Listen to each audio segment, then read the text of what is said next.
Paul Maynard. Thank you, Mr. Bailey. It's a pleasure to serve under your chairmanship.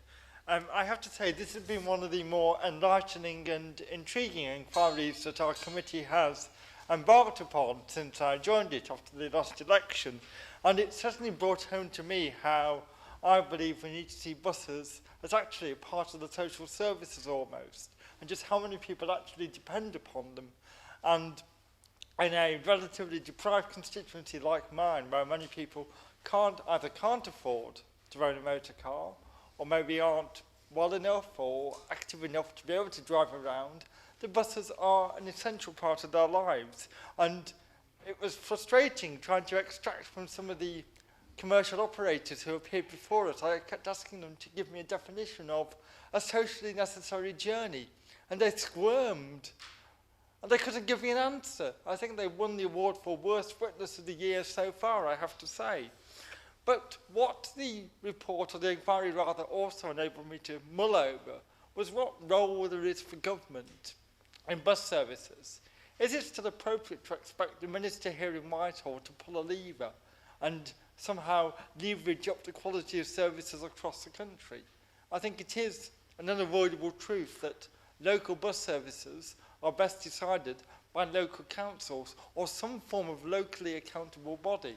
And ever since the committee had its first inquiry on economic growth and transport, we've been hearing talk of new regional bodies that would allow transport decision-making closer to the ground. We've yet to see anything beyond potential names for them emerging from the department. So I would welcome a bit more guidance from the government on what that might occur. The other role I do think central government has, though, is setting a good example. And as the Honourable Lady for Liverpool Riverside mentioned, we had some truly lamentable examples of consultation. In fact, to call them consultation would be a joke, frankly. It was, we are removing your service, and if the passengers don't like it, hard luck, because we're doing it anyway. That's not actually consultation. That's just get lost, get knotted, really. So I do think that central government has a role to play in that regard. I was bored one Sunday afternoon, so I started looking at the government's official response to the report. And I was sitting at my computer trying to open all these complicated Excel spreadsheets of statistical data. It's a marvellous resource, I'm sure, if you have a spare lifetime to actually get to grips with it. And I was intrigued to note that there is a review going on of what data is being collected, so I do hope that most of it doesn't disappear as part of some review. But I was struck by a few statistics. I wondered why 77% of Scottish buses have ITSO card readers in them, but only 18% of English non-metropolitan areas. I thought that was a very interesting differentiation. I also noted that English non-metropolitan areas are now seeing the third annual decline in a row in the number of passengers overall. And for the first time, we've seen concessionary fare journeys dip in English non-metropolitan areas over the past year. So I know statistics aren't everything, because I noted that in Blackpool, passenger journeys have dropped from 16 million 5 years ago to just 14.5 million in the last year. Equally, I know why that is, because we've had a major civil engineering works and it's been impossible to get anywhere in the town centre. So I know statistics can be a little misleading at times and don't always paint the whole picture, but they just struck me as interesting examples of some of the trends we're seeing, I think, in our bus ridership. And by raising those statistics, I don't want the minister to think I'm somehow opposed to what he is doing at all. I think what the government are doing is fair, balanced, reflection of where we are as an economy, as a nation within the global economy. And I think there's a very healthy dose of localism in what he is saying. I also recognise the minister's own deep personal commitment to both buses and to public transport more generally, so I praise him for that. I also reflect what the Honourable Lady said about the importance of the Competition Commission's report that is continually forthcoming, and if I believe what I read in my newspapers, I'm hoping they will be rather critical of what seems to be an utterly dysfunctional market in certain parts of the country. However, the Minister will not be surprised to learn, I suspect, that I wish to devote the bulk of my remarks to the issue of community transport. Rather than re-rehearse the elements of my 10-minute rule bill calling for the extension of the concessionary fare scheme to community transport, I would rather reflect, though, on some of the government's responses in the 9th special report.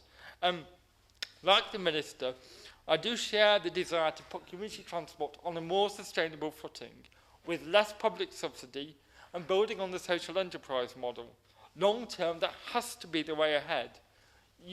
One cannot but welcome the dedicated 10 million fund that they have put into community transport. I welcome the efforts from DEFRA with the Rural Social Enterprise Fund. However, we also need to make sure that we realise that it's not just a rural phenomenon, community transport. It matters greatly in urban areas too. And in some ways, to more vulnerable marginal groups, it matters more in urban areas, I would argue. I certainly take the Minister's point. I'm assuming it's the Minister because it sounded as though he had drafted it. His response to recommendation 13 regarding the creative imagination that local authorities need to apply to circumstances where local authorities are withdrawing supported services. It makes immense sense that where that is occurring, community transport has an opportunity to step in and fill a hole for a relatively small amount of money. And I agree with him that that is a sensible and useful way forward for community transport to go. However, I am concerned, nonetheless, at the complexity of some of the legislation, and it does represent a barrier to many potential volunteers who get terribly confused, as I continue to do, over what's a Section 19 service and what's a Section 22 service and who can I pay to do this and what do I have to do with that. It is a very technical, complex minefield.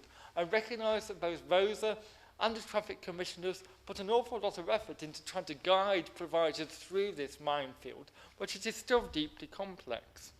And I heard this morning at the Community Transport Association's conference the Minister's comments about why he was reluctant to extend concessionary fares to these Section 19 services. And for those who weren't there, I paraphrase his point was that it caused a policy issue if you were allowing those in what is essentially a private members organisation, club, society, whatever you want to call it, to have access to a wider concessionary fare scheme.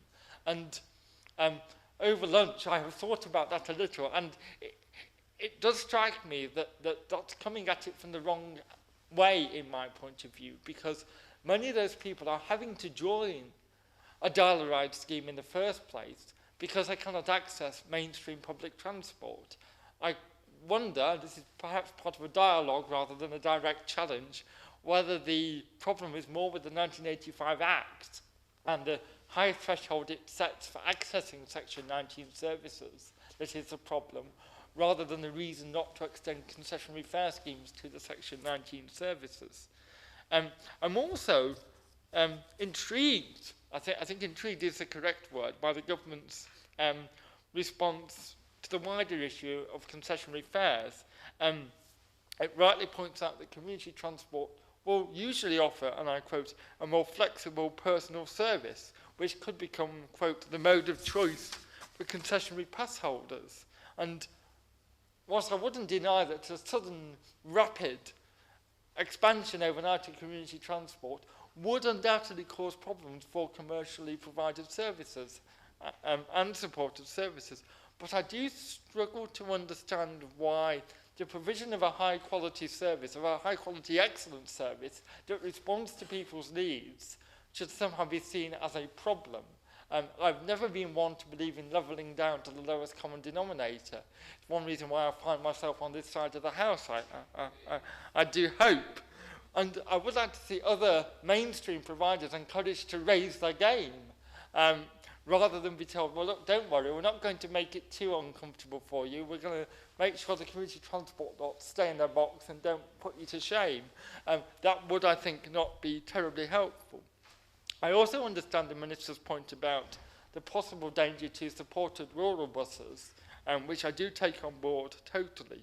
But once again, but I think we do need to realise, and this was, I think, the fundamental finding of the report actually, that whilst more and more people may have concessionary fare cards, they actually have fewer and fewer buses to use them on. And that's my underlying concern.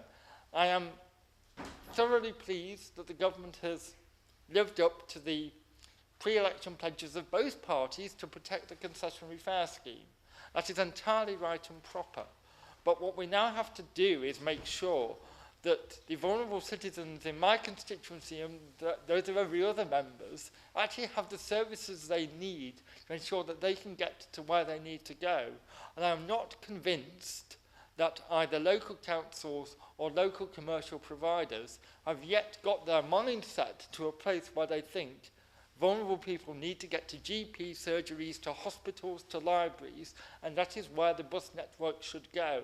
At the moment, it is a patchwork quilt of constantly changing routes and services that confuses passengers, confuses providers, even confuses members of Parliament. So if I would ask the Minister to do one thing, just to hurry up with this consultation toolkit and make sure that all local authorities, when they are consulting on service changes, involve passengers in a way that is meaningful. Thank you very much.